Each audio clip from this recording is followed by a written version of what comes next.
Welcome to another episode of Revenue Stream. I'm your host Vikash Kaushik. Today I'm super pumped to have Andrew Allsop, Senior Demand Gen Manager at BRYTER. Like most tech marketers, I met Andrew, I think on Twitter. It was about some conversation about Mixpanel and we were geeking about it. That's how I met him. And I think he was running Wonderkind agency back then. And since then, I think he sold that agency to Powered by Search. This is again an incredible agency. I think most people in SaaS knows about Powered by Search agency. I'm super pumped to have Andrew Allsop. Personally, I think he's one of those rare marketers who isn't just talking about CTRs, CPLs, just those metrics alone. He's one of those rare marketers that I think is able to also combine them, see how each of those metrics impact the business overall. How does that translate to pipeline? How does each of these conversion metrics translate to pipeline and finally revenue? Right. So, which is why I've been following him for a while now. So excited to have Andrew today. Andrew, welcome to the show.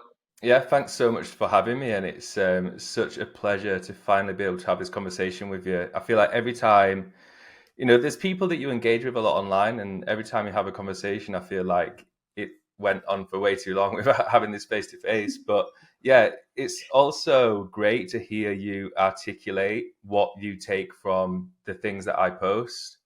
So, with Twitter and LinkedIn and that kind of thing, like you go in and out of being actively trying to post more, and then just, sometimes you just post what comes to mind and that kind of thing. But I think throughout my entire career, I've always had the same philosophy and approach on things, and that's obviously developed as I've progressed. But I'm just glad that you take that message away. So it's great to have got that feedback.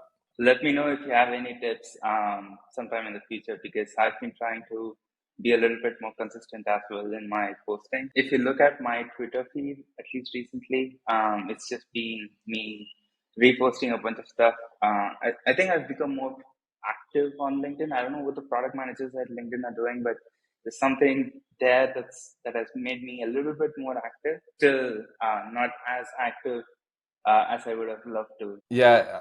I think LinkedIn certainly made a lot of good moves recently to invigorate the community over there. There's certainly so much more valuable conversation goes on there, and with LinkedIn, there's also a lot of cringy conversation that goes on there, and maybe it's the fear of falling into that realm of being cringy, which I certainly have the potential to do.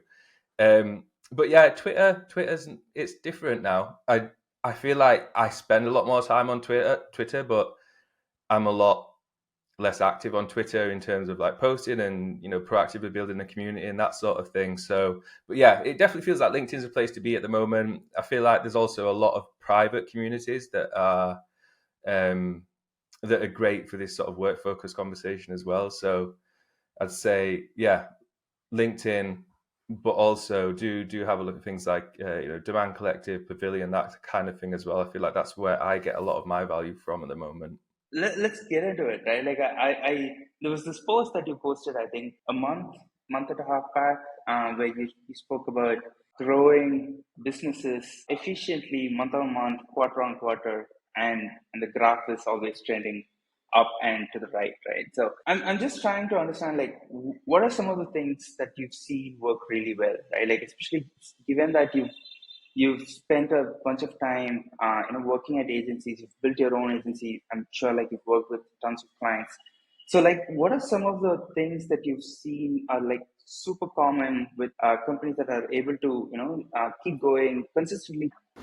Yeah, so with that post, essentially there is a category of marketer that is focused on making gains in metrics that don't make a huge amount of impact in the overall sales and marketing funnel. So, for example, Google Ads, Google Ads gets a lot of stick. It's a fantastic channel, but if you change the conversion rate of your Google Ads from 2.5% to 3%, the actual tangible impact that it makes on your business on your business is very small. But to get that requires a lot of investment. So whether you bring on whether that is, your own investment in your own time to improve that, whether it's an investment in an agency to get results that a previous agency hasn't been able to do. You have to make a lot of investment to make an improvement that might seem large, but when you track down to like how much difference does that make in terms of MQLs, how much difference does that make in terms of pipelines and all that kind of pipeline and all that kind of thing, it is insignificant. So the scope of focus that I think that we need to have as marketers and how we judge and assess the impact of our marketing is more on like the sort of key points of leverage that you have throughout the sales and marketing funnel. So if I can, you've got maybe like 5 of these key points. So you've got the amount of spend, you've got the amount of people that land on your website, the ones that convert to leads, to MQLs, to opportunities, and then opportunities to customers, and then your average customer lifetime value. So if you're not making a tangible impact on one of these, sort of like top line metrics, then the impact that you're making overall is relatively insignificant compared to the amount of energy that you have to put in to make that change. And it's maybe even easier to make a change to make a 0.5% improvement in your win rate is maybe easier than making a 0.5% improvement on the conversion rate of a single channel, because everyone is aware. You run Google Ads, you do single keyword ad groups, like you have like your competitive keywords. There's a playbook for all these things. There's only so many improvements that you can make there. When it comes to things like making a lead convert into an MQL better, making an MQL convert into an opportunity better, there's so much more potential there that goes unexplored that has a much greater impact on the efficiency of your sales and marketing funnel. The more efficient your funnel is, means that you acquire customers for less, which means you can invest more into your sales and marketing, which means you can outspend competitors, win the market, become the gorilla in your market, that sort of thing. So that's what that post was about. In terms of companies that I see doing things well, they are companies that understand that a lot of things that a marketer will intuitively focus on are trivial. So I think it all comes down to, this is maybe a bias of mine, because I focused on analytics a lot from my career and data and all that kind of stuff, which is why I feel sort of confident in the conclusion that I've got to on this. But it all boils down to how you report on and assess the impact of your marketing. So if you ask someone who creates a report and you're like, this is how many clicks, this is how many conversions I've got, this is my projected pipeline value, then your scope of influence is defined by how you're assessing and communicating the impact that you're having. If you're then a marketer who is able to understand the impact that you have on these top line metrics and how the dynamics work between, your win rate, your conversion rates, and your opportunity to lead to opportunity, that kind of thing, then your scope of potential becomes much larger, and your ability to communicate the impact that you make becomes much more tangible. So I think it all comes down to, how do you assess the impact that you're making as a marketer, and how do you define the scope of the impact that you're able to make? And a lot of that just comes down to reporting at the end of the day. That is, reporting the outputs that you've created, and just knowing the sorts of outputs that you're able to have an impact on. I have so many follow-up questions to this. So one, I think you mentioned the impact of a channel further down in your pipeline, right? Like if you can increase the conversion rate, say for your MQL to opportunity, that has more impact on the bottom line metrics for the business, versus and probably is comparatively also a little bit easier versus trying to achieve the same 0.5% or 1% increase on the channel itself, right? So Google Ads in this case, right? The question here is like, yes, different companies define MQLs and opportunities a little bit differently. Like, what are some really good levers that you can pull to increase that conversion rate for MQL to opportunity, right? Because I'm sure like marketers who are probably listening to this podcast, right, like they'd want to know that, especially after you share that bit. Like, what are some levers that you can pull for, say, MQL to SQL or MQL to opportunity? And of course, for opportunity to close one, I think there's a lot of influence on, like, what your sales process looks like, what is your average ACV like, what is your sales cycle like, all that stuff, right? Yeah, so from my perspective, if you want to make an impact on these kind of numbers, the easiest thing that you can do is to analyze, segment the people that go through your funnel, look for the segments that have a good conversion rate, and look for the segments that have when I speak about conversion rates, I'm speaking of lead to MQL to opportunity to customer. So you will see that there were big differences in the different kind of segments. And we did this exercise with a company when I was at Powered by Search. They didn't segment the marketing. The marketing was sort of intent driven. So, people searching for keywords in that were relevant to their product. And they sort of had this broad market focus, and they were doing well as an organization. But then the question comes up is how do we then improve these conversion rates? And we did some deep analysis, and I need to be careful not to give too much away, or there's private confidential information, that kind of thing. So I just tried to speak about it from a broad perspective. But say they had two different segments, and one of them was like financial services and the other one was insurance.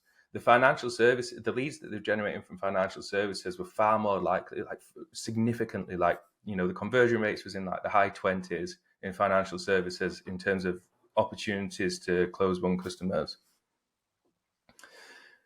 In insurance, it was like, I think it was like 4% or something extremely low, just something that was like completely unworkable. But there was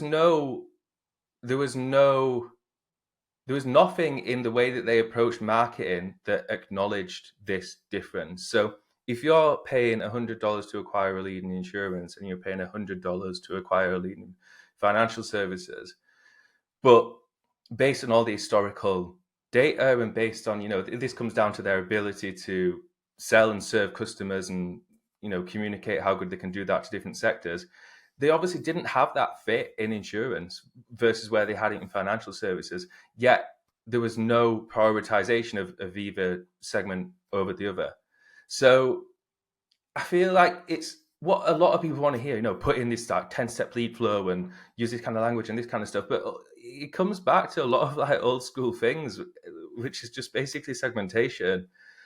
And yeah, if I was going to say, you need to do one thing to improve these numbers, it's segment that funnel by different aspects of your market, whether that is demographics, firmographics, whether that is by channel.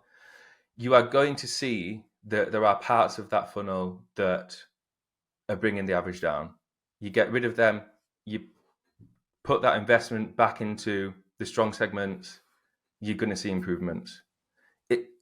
I reckon about 75% of people who do that exercise would get that kind of impact out of it. Love it. Amazing. A quick follow-up question here. Like, what are some different segmentations that you can do? Like your typical based on industry, which channels are driving best conversion rates? Another thing that I can think about is persona based. Like if you're going after multiple personas, like is there one specific persona that's like always converting the best for you? Anything else that comes to the top of your mind? I mean, I would start off from the basic. I'd start off in terms of industry types, marketing channels, geographies. Start from there and then dig in. There's obviously a million ways. Like if you're using an enrichment service, you have maybe 900 properties that you can use to segment your data by. If you are smart with your data collection and you see the data that you're collecting on forms as part of your overall strategy, then then there's an infinite ways of which you could segment it. But I wouldn't, unless you're doing these kind of basic segmentations, and I wouldn't recommend going any deeper than that. Essentially, like figure it out first and then go deep. Like the potential is bottomless, but unless you're able to figure out what to do to perform this basic analysis, then going deeper doesn't really make sense at that point in time. So yeah, start from the simple and get more complicated over time. It's general advice that you could probably apply to any question, to be honest. Nice. I think the other thing that was really interesting for me personally was being able to report on something, and that's going to have a massive impact on like how you look at things, right? So another thing that I feel like a lot of marketers, I think, especially marketing leaders, probably benefit a lot is forecasting, right? I think you wrote an article about forecasting as well in detail. That's like bread and butter for a lot of marketing leaders, senior marketers, right? So can you talk a little bit around that as well? Because I think a lot of that is connected, right? Like, so if, especially if you want to, if you want to become a marketer who's reporting on these like metrics that impact your bottom line, right? Being able to see if you're able to hit your forecast, right? And if that doesn't happen, what is my plan A? What is my plan B? What is my plan C? Right? That's typically how I think about it. Can you talk a little bit around forecasting and your thoughts around that? Absolutely. So if you remember correctly, this is around a project that I did with an organization, and we got I think it was like 6 months out, and the ARR goal was like 0.01% out of the forecasted range, and the peaks and troughs had followed the forecast like almost perfectly. And I'm not going to lie, like there's in any degree of forecasting, I'm not a quant. I'm not like my marketing is purely my background is purely marketing. So there's a lot of luck that goes into that as well.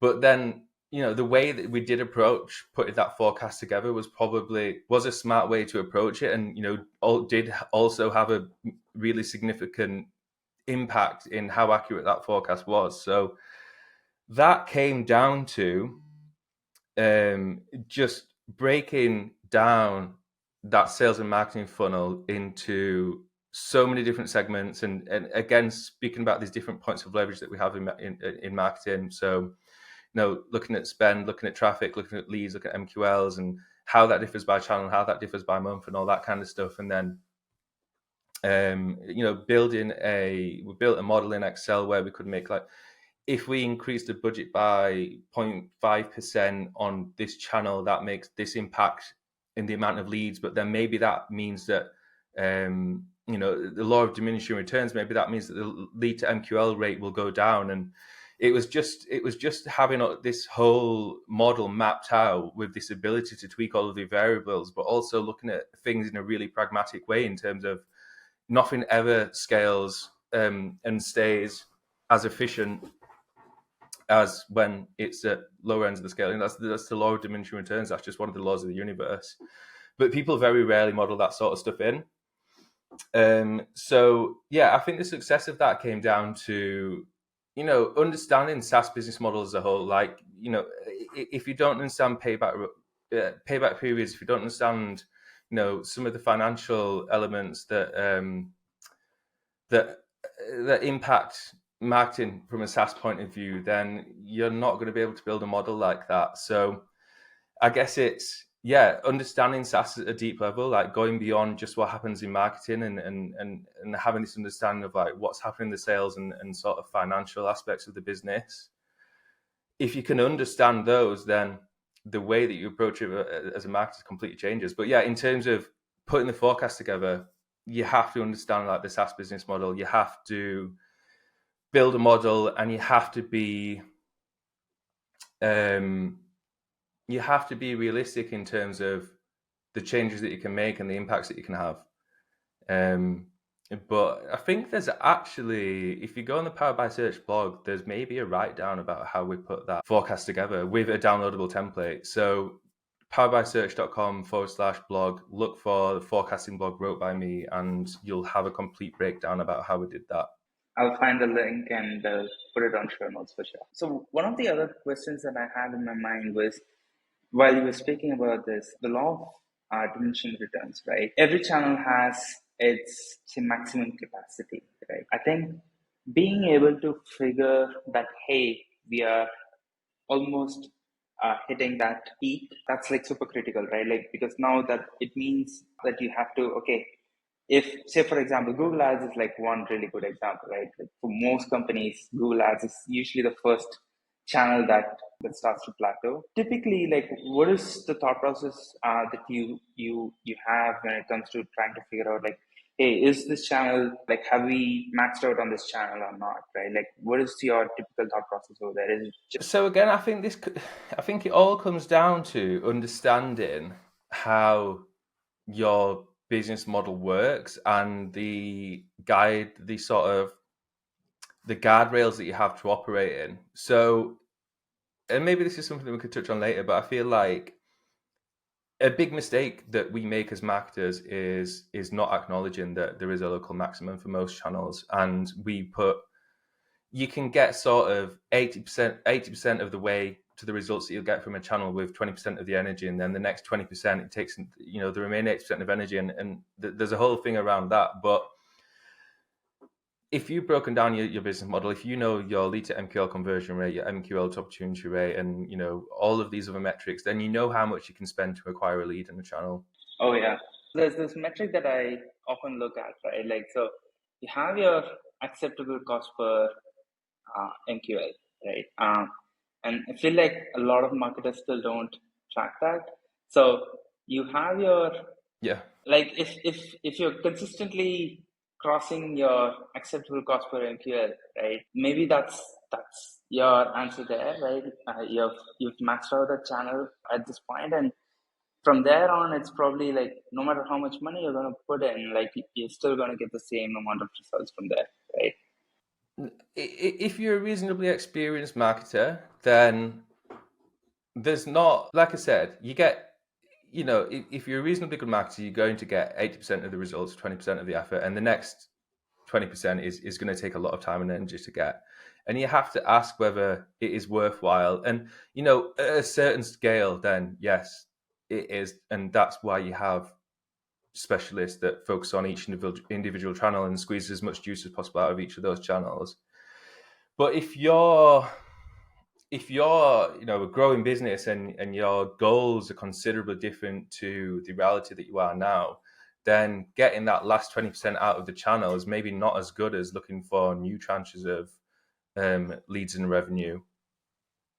In terms of like, how do you assess it? I think, having an acceptable cost per MQL that gives you this sort of steer around, are you in the right area, and is that getting better and worse?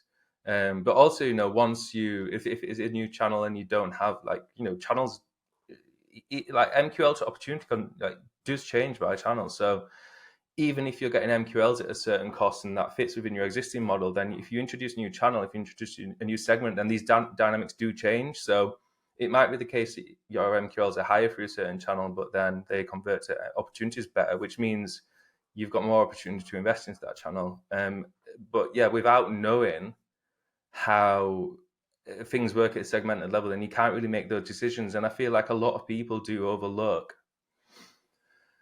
I analyze a lot of companies. I look at a lot of like CRM setups and that kind of thing, and I see maybe more opportunities missed than like wrong investments made, if that makes sense. So, like for example, I worked with a company who had a lead gen program, and they had this amazing conversion rate from lead to customers, and the whole dynamic of how that was set up is like something I've learned a lot from. But they didn't know that, so they did lead gen because they thought they had to, but they didn't know to what degree that was contributing towards their business. And it's strange that like you do see that a lot, where there is like something that is just contributing huge amounts with huge amounts of opportunity that just goes overlooked because nobody's looking at it. Nobody's had it segmented out by, to what degree of our pipeline is made up by our lead generation efforts, for example. They're just looking at it as an overall. And yeah, I guess have these guardrails, but you always want to be digging in and figuring out how each of these different segments perform. And I think lead generation, is that a channel, or would you class that as like a like an overall program.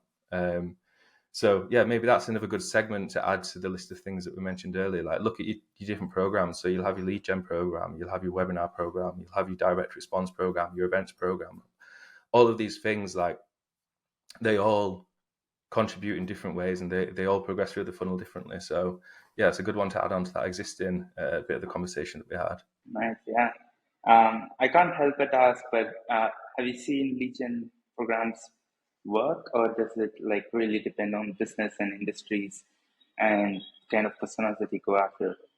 Yeah, no, I mean like that. The company that I was talking about then, I think it was like between 5 and 10% of the leads that they generated turned into customers, which is not insignificant. And BRYTER, where we work now, we invest a lot in lead gen, and that's generating a lot of pipeline for us at the moment. I see that firsthand now. So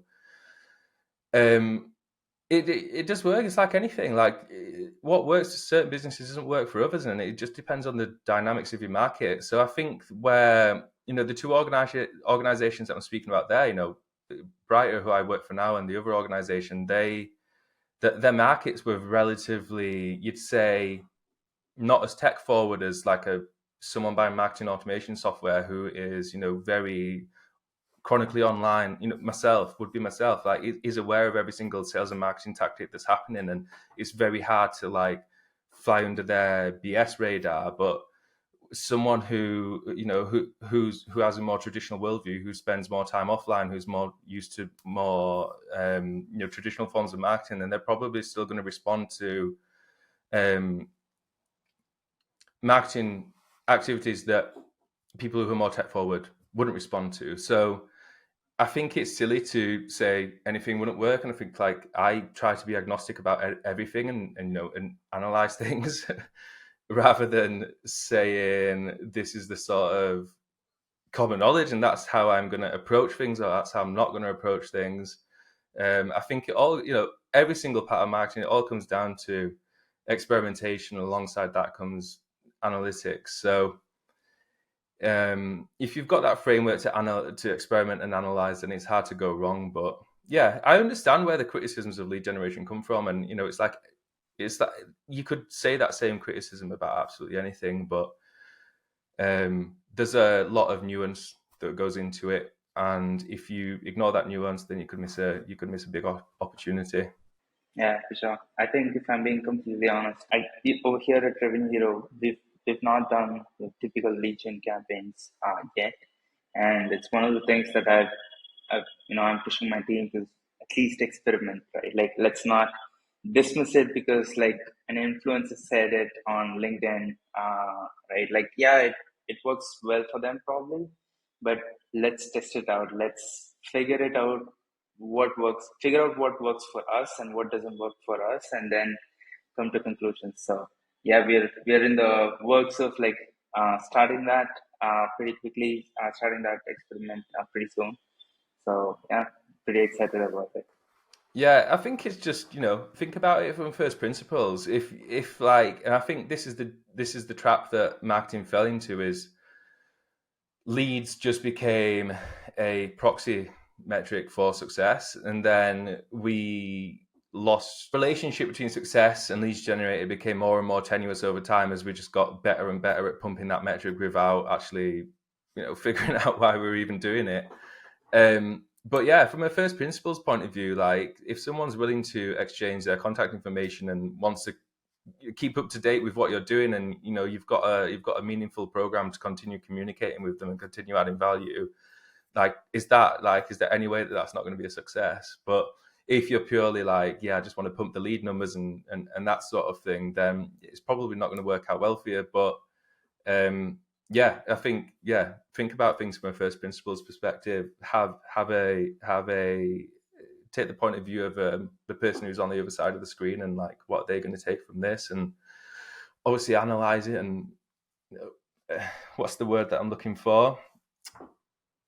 Not interrogate, but look at it deeply and make your own meaningful opinion about whether you're getting the impact from it that you're hoping to or not.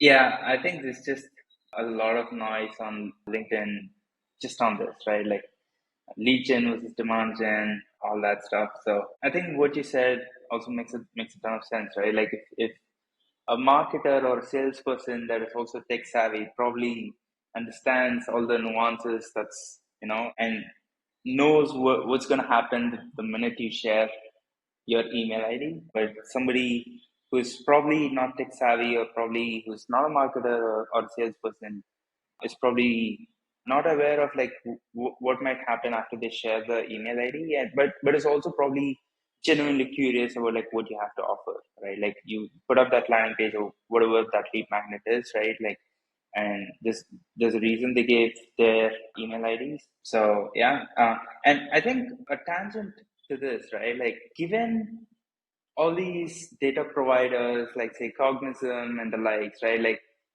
there's also the debate of like, hey, if you want email IDs that you want to reach out to, run campaigns for, and all this stuff, like you can just buy this software and you can just use the email IDs that they give and start your campaigns, right? Like what is the thought process for you over there? I mean, do the analysis look at the conversion rate of an email that you've generate 100 contacts from Cognizant and generate 100 contacts through a strong lead magnet that's like really associated to the value that your product provides. Analyze how they progress through the funnel. Like a contact generated from Cognizant is not the same as a contact generated from someone who has opted in, and is completely different.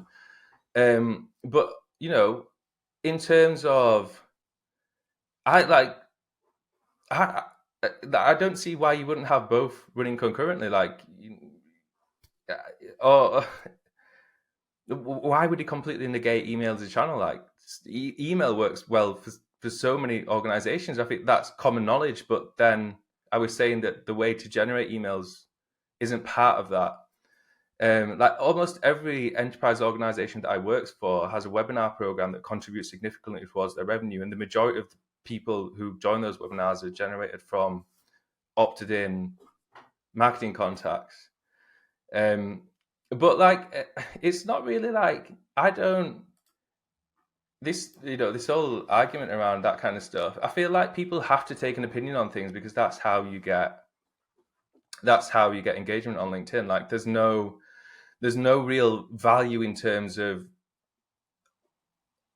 exposure that you're going to get by sitting on the fence or having like a nuanced point of view on something. And if you have an opinion that is it isn't distributed to the degree that it should be, because people should scrutinize lead gen programs more, and I've seen as much failed ones as I've seen successful ones, like 100. But there's a different motivation to going viral on LinkedIn versus being in the trenches as an organization, building sales and marketing programs. So I think that, yeah, it's great. I think these conversations are extremely valuable, but you need to, like anything in life, you need to draw your own opinions and from your own experiences rather than just outsourcing that to someone else. Because it's really easy to get drawn into, like, we as humans, we see people following someone and we raise them up on a pedestal and think that their point of view is the right way. And there's value in that, and there's entertainment in that, and there's a lot of good stuff in that. But there's the majority of good stuff comes from self-actualization and drawing conclusions from your own experiences. So yeah, it's an argument that I don't want to get into because there's value in it, but I definitely find it interesting. But I feel like go on LinkedIn and there's plenty more people arguing it way better than I will be able to. Amazing. I think one thing that I'll definitely take away from our chat today is keep segmenting. Don't forget to look at cohorts, see which channels performing for which segment, double down on that. Don't forget to analyze and go deep in all your analysis. 100%. Scrutinize. That was the word that I was looking for earlier. Scrutinize everything that you do. Scrutinize. Amazing. Awesome, Andrew. This has been great. Thank you for joining the show. It's been Amazing. It's great that we finally got a chat. Yeah. Thanks a lot for hopping on the podcast today. Yeah, thanks a lot for the opportunity. It's such a nice experience to just sit and chat to someone about these kind of things. So yeah, thanks so much, and I hope that your audience find it as valuable as much as I enjoyed speaking to you. Amazing. Thanks a lot.